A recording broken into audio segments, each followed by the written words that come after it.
Shalom. Many schools of thought say that to reach fullness of healing, whether psychological, spiritual, or even physical, it is not necessary to forgive. Well, I make a different stand. From my life's experience, I think it is vital that we extend forgiveness, for this not only brings peace, it brings a freedom that one cannot describe. So let me tell you a story. Basil was walking down the street one day, and he just happened to look up, and he saw this tall, regal man walking around with such confidence and with an aura of peace around him.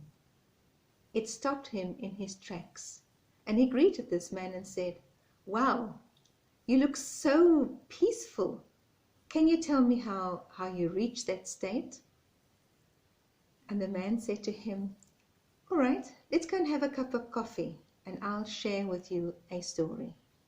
So once they had settled down and drinking their coffee, the man said, "There was once a man who lived in a small village, and he was very committed to God and his works of mercy and justice.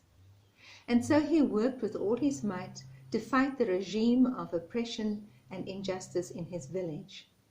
Of course, as you can imagine, they were not too happy with him, and although they told him to stop, he refused. He continued his call. So in the middle of the night, they grabbed him, dragged him to the prison, and there beat him up. And after many days of beating, they asked, 'Are you now going to stop your work against injustice?' And he said, 'No, I will not. God asks for justice.' And so they got very angry with him and beat him some more. And then, unlike anything, they raped him. He couldn't believe it, and he suffered much with that. And when they asked him, 'Are you now going to stop?' And he said, 'No, I can't.' Furious, they did something that really hurt him. They deported his family. And when after that he still refused to let go of talking about justice, they burned down his life. For months and months they beat him and treated him badly. And when they saw there was nothing that would change his mind, in the middle of the night again, they threw him out into the streets. His friends came along and took him to hospital, and he went under treatment for a long time. Doctors attended to him, specialists attended to him, psychologists tried to help him. The priest talked to him on many occasions. And although he healed, he couldn't walk, and the luster in his eyes were missing. This worried his friends very much, and so they decided to take him to the elders of the village.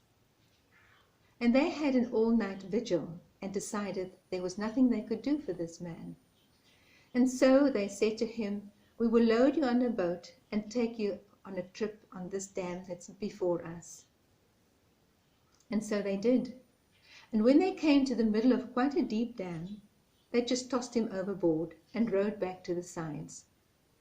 The man was shocked, utterly shocked. "How can they do this to me? I can't swim, my legs are not working."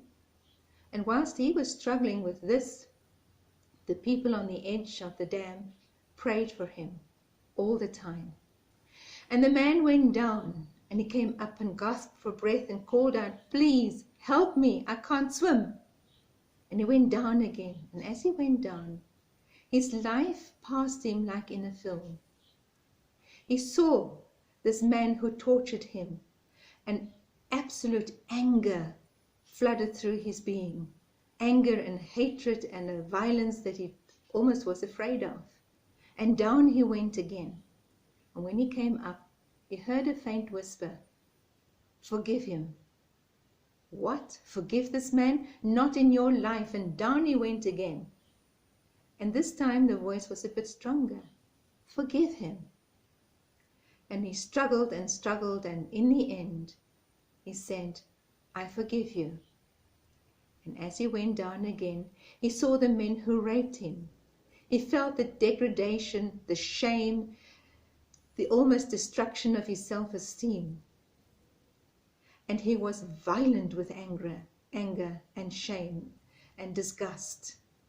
And again, this little voice said, forgive. Oh no, God, I can't. I just cannot do it. But the voice said, you can. And somewhere in himself, he felt the power. And when he came up with great difficulty, he said, and in a small voice, he said, I forgive you. And then he saw his house being burned down, and his family being deported. And again he struggled. Again he struggled with his violent feelings, his anger, his hatred, his need to bring about vengeance. And again the voice said, forgive. Forgive. But God, how can this be? I worked for your kingdom. I struggled to bring justice in your village. Why should this happen to me? And as he went down, he heard again, forgive, forgive.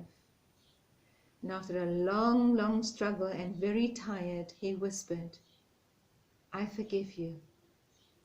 And suddenly, there was a strange sensation. And he focused and wow, his legs were beginning to move. And as he went down and up and down and up, his whole life had passed through his mind. And in the end, there was nothing left. He had forgiven everything. And by then, his legs were strong enough.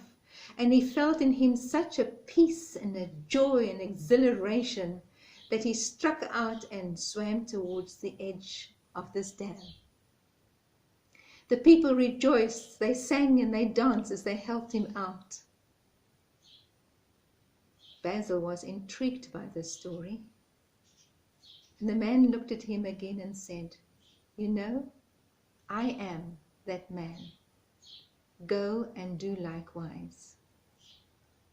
If our families are to be signs of unity, if our workplace is to be a sign of respect and justice, if our church is to be a sign of love and servanthood, if our country is to be a sign of true democracy, and if the world is to live the kingdom values of God, then you and I must hear the call of God and forgive, because then he can say to each one of us, Talita Kumi, arise.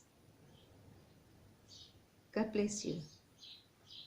Namaste.